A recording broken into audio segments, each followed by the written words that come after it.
Then the high priest asked Stephen, "Are these accusations true?"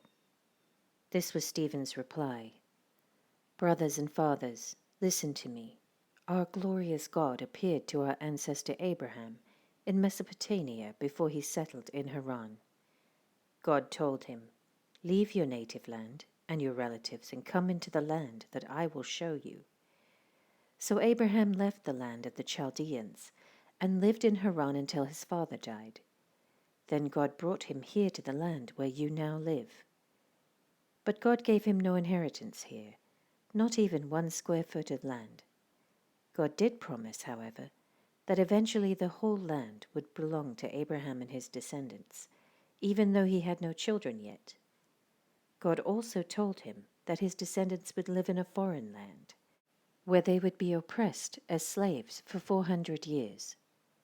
But I will punish the nation that enslaves them, God said, and in the end they will come out and worship me here in this place. God also gave Abraham the covenant of circumcision at that time. So when Abraham became the father of Isaac, he circumcised him on the 8th day, and the practice was continued when Isaac became the father of Jacob, and when Jacob became the father of the 12 patriarchs of the Israelite nation. These patriarchs were jealous of their brother Joseph, and they sold him to be a slave in Egypt. But God was with him, and rescued him from all his troubles. And God gave him favor before Pharaoh, king of Egypt. God also gave Joseph unusual wisdom, so that Pharaoh appointed him governor over all of Egypt, and put him in charge of the palace. But a famine came upon Egypt and Canaan. There was great misery, and our ancestors ran out of food. Jacob heard that there was still grain in Egypt, so he sent his sons, our ancestors, to buy some. The second time they went, Joseph revealed his identity to his brothers, and they were introduced to Pharaoh. Then Joseph sent for his father, Jacob, and all his relatives to come to Egypt, 75 persons in all. So Jacob went to Egypt. He died there, as did our ancestors. Their bodies were taken to Shechem and buried in the tomb Abraham had bought for a certain price from Hamor's sons in Shechem. As the time drew near when God would fulfill his promise to Abraham, the number of our people in Egypt greatly increased. But then a new king came to the throne of Egypt who knew nothing about Joseph.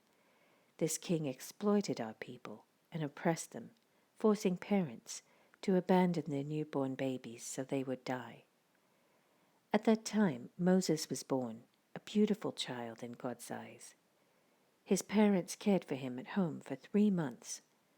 When they had to abandon him, Pharaoh's daughter adopted him and raised him as her own son. Moses was taught all the wisdom of the Egyptians, and he was powerful, both in speech and action. One day when Moses was 40 years old, he decided to visit his relatives, the people of Israel. He saw an Egyptian mistreating an Israelite. So Moses came to the man's defense and avenged him, killing the Egyptian. Moses assumed his fellow Israelites would realize that God had sent him to rescue them, but they didn't. The next day he visited them again and saw 2 men of Israel fighting.